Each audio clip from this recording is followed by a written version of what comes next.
Hola amigos del canal, ¿qué tal? Espero que estéis muy bien. Hoy me gustaría contar 4 historias, 4 fábulas que transmiten un mensaje. Considero que los mensajes entendidos y interiorizados se convierten en aprendizajes. Posiblemente algunas ya las conozcáis y también de esta manera podemos comparar si sacamos las mismas conclusiones. Evidentemente existe una moraleja estandarizada de estos cuentos. Creo que también cada uno lo puede interpretar un poco a su manera. Y como alguno de ellos tiene origen oriental, pues este outfit obviamente no es casual que pensabais. Pues vamos allá. La primera es una fábula china, o esto dice por aquí. Un buen hombre vivía en una aldea lejana y era muy respetado por sus vecinos. Un día, sin saber cómo, llegó hasta su granja un hermosísimo caballo. Según las leyes del lugar, puesto que el espléndido caballo había llegado a la granja por sus medios, le pertenecía al granjero. Todos dijeron: «¡Qué buena suerte has tenido!». Pero el buen hombre respondió: «Tal vez». Y luego agregó: «Lo que parece una bendición, a veces es una maldición». Llegaron a pensar que era un hombre desagradecido. Una mañana, el granjero vio que la puerta del establo se encontraba abierta. El magnífico caballo ya no estaba allí, o bien se había escapado, o bien alguien lo había robado. Los vecinos presentes en la granja deseaban expresar al humilde hombre su pesar. «Lo lamentamos mucho», le dijeron. Permaneció totalmente sereno, les dijo que no tenían nada de qué preocuparse y añadió: «Lo que parece una maldición, a veces es una bendición». Los demás pensaron que estaba loco. Una tarde el granjero estaba trabajando en el cultivo de sus tierras cuando de pronto sintió un estruendo. Miró a lo lejos y pudo distinguir la figura del caballo perdido. Tras él había otros 20 caballos que lo seguían con total obediencia. Los animales se quedaron en la granja y la ley entonces permitió que fueran de su propiedad. Lo felicitaron por su nueva adquisición. Como otras veces, el humilde hombre solo respondió: «Lo que parece una bendición, a veces es una maldición». El granjero vio que le esperaba un arduo trabajo. Los caballos que habían llegado con su hermoso ejemplar eran salvajes. Habría que domarlos uno a uno, solo su hijo mayor y él estaban en condiciones de hacerlo. El hijo del granjero se propuso domar al más arisco de todos los caballos, y aunque el joven era diestro en esas lides, el caballo lo tiró y así fracturó una de sus piernas. Los vecinos corrieron presurosos a preguntar en qué podían ayudar. «¡Qué mala suerte has tenido!». Como de costumbre, este respondió: «Lo que parece una maldición, a veces es una bendición». Tan solo una semana después explotó la guerra. El emperador mandó reclutar a todos los jóvenes de la aldea. El único que se salvó fue el hijo del granjero, ya que estaba convaleciente debido a la pierna fracturada. Entonces los demás comprendieron la gran sabiduría del granjero, que nada es bueno o malo por sí mismo. Esta historia me gusta especialmente porque sí, es cierto la sabiduría de tener la prudencia de ante un hecho, no adelantarse a las cosas por una simple creencia de que algo es bueno o malo. Y puede ser muy relativo. Por ejemplo, cuando cuenta que vinieron 20 caballos, en realidad también era una gran responsabilidad cuidar esos caballos. Y las cosas malas, pues a veces también llevan a cosas positivas sin que uno se lo espere. Es como el aleteo de la mariposa.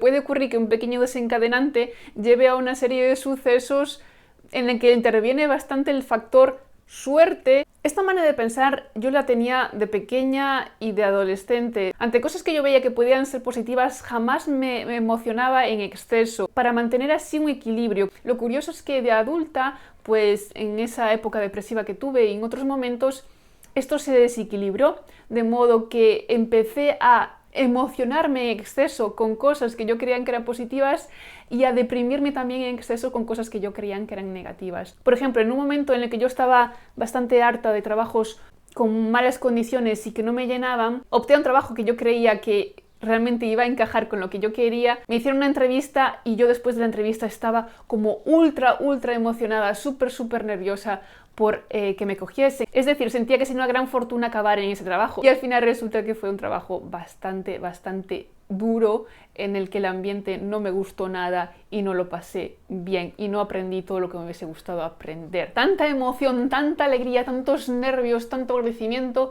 para al final llevarme un gran chasco. Y ese trabajo me llevó a otro trabajo que lo pasé todavía peor.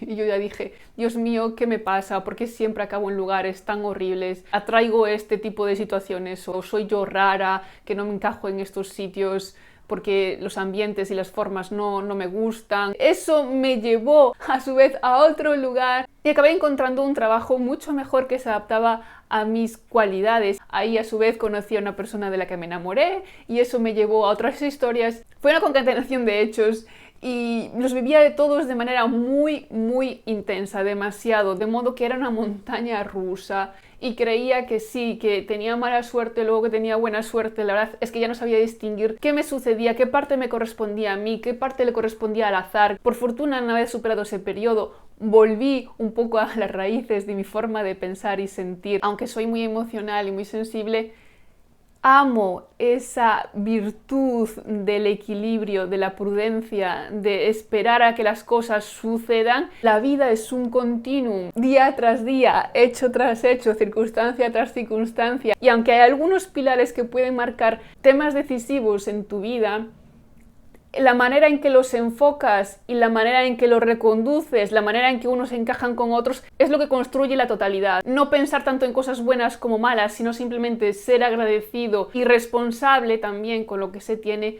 Creo que eso es muy, muy importante. Y es un poco la filosofía que yo saco de esta historia, que como digo, en el fondo también cada uno la puede interpretar un poco a su manera. Vamos entonces con la siguiente, es el hombre, el niño y el burro. Un hombre y su hijo se dirigían al mercado en compañía de un burro que tenían en venta. En el camino se encontraron con un campesino que les dijo: amigos, ¿por qué caminan si tienen un burro que pueden montar? Entonces el hombre montó al niño en el burro y siguieron su rumbo. Pero pronto pasaron junto a un grupo de hombres y uno les dijo: miren a ese niño perezoso, deja que su padre mayor camine mientras él monta el burro. Al escucharlo, el hombre bajó al niño y se montó en el burro. No iban muy lejos cuando pasaron junto a dos mujeres. Una de ellas le dijo a la otra: mira a ese hombre tan egoísta. Deja que su hijo camine mientras él se monta en el burro. Abrumado por los comentarios, el hombre pidió nuevamente a su hijo que se subiera en el burro y ambos continuaron el viaje montados en el lomo del animal. No tardaron en llegar al pueblo y los transeúntes comenzaron a reírse y a señalarlos.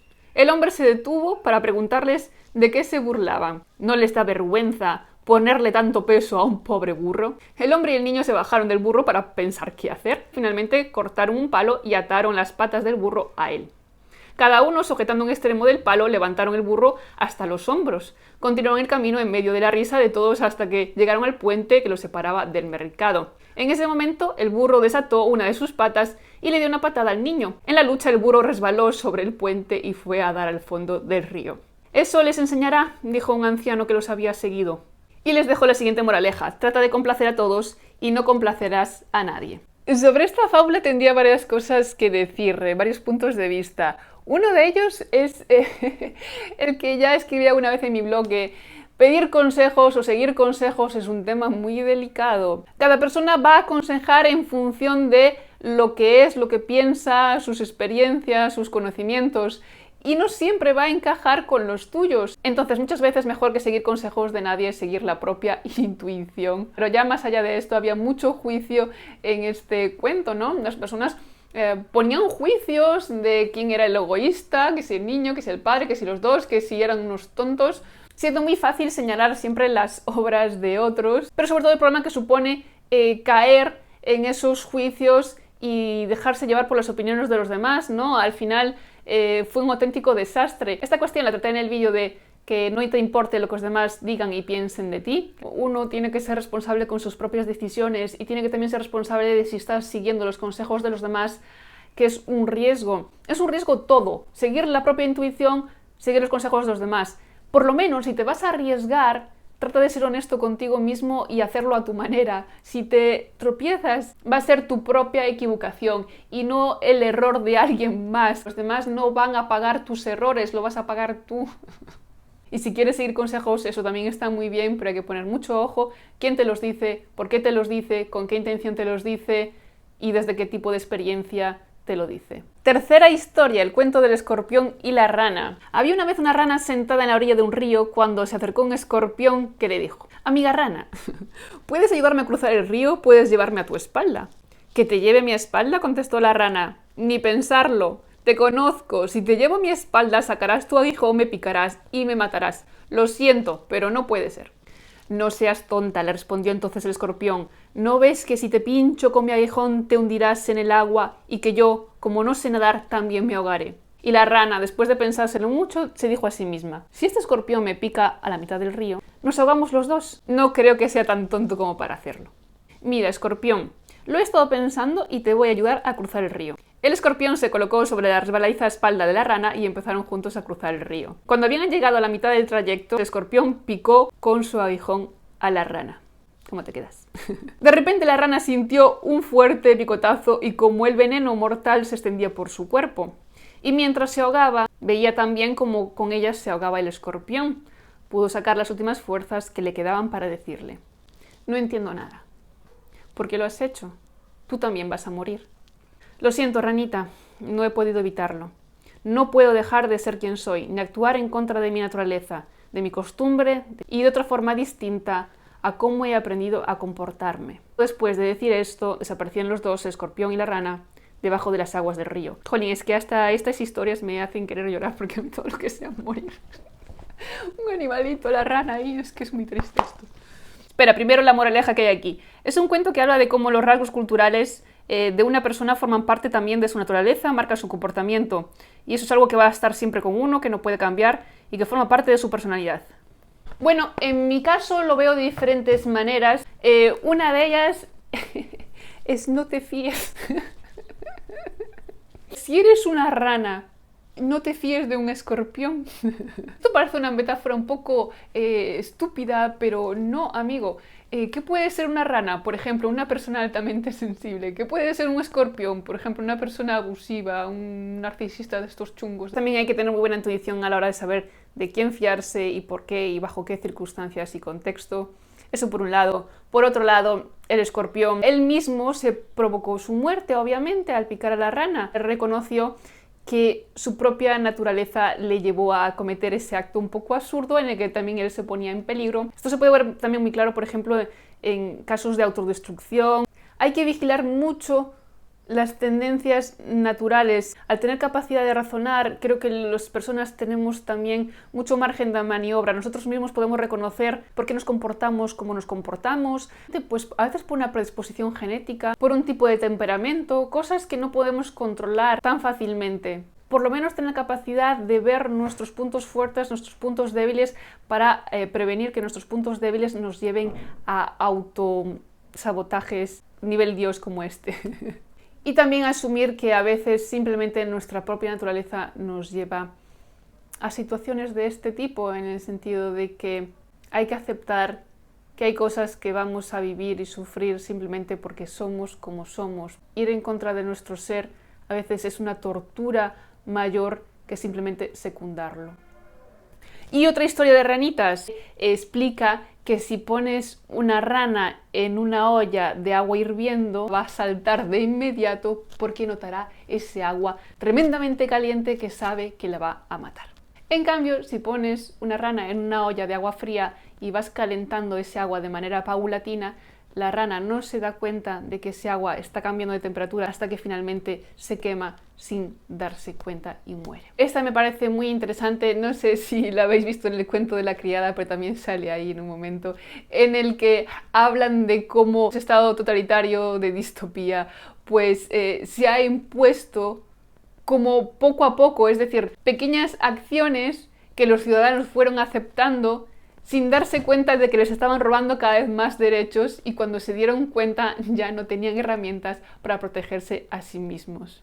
Esto es muy importante también en relación con antes, con el tema de los abusos. Muchas situaciones de abuso se producen poco a poco. Te van minando la autoestima, te van cogiendo cada vez más y tú vas cediendo a no decir que no, a no poner límites, te van quitando más y más poder, hasta que cuando te das cuenta estás siendo abusado. Y quizás llega un punto en que ya es muy tarde. O nosotros mismos entramos en fases de mucho estrés, de mucho autosabotaje, de mucha culpa, y no nos damos cuenta de que ya nos estamos quemando. Detectar esas señales, esas banderas rojas de nosotros hacia nosotros mismos, de nosotros en relación a los demás, de nosotros en relación al sistema. No nos podemos acostumbrar a un agua caliente si nuestro entorno es el agua fría. Este es un mensaje muy importante que quiero lanzar.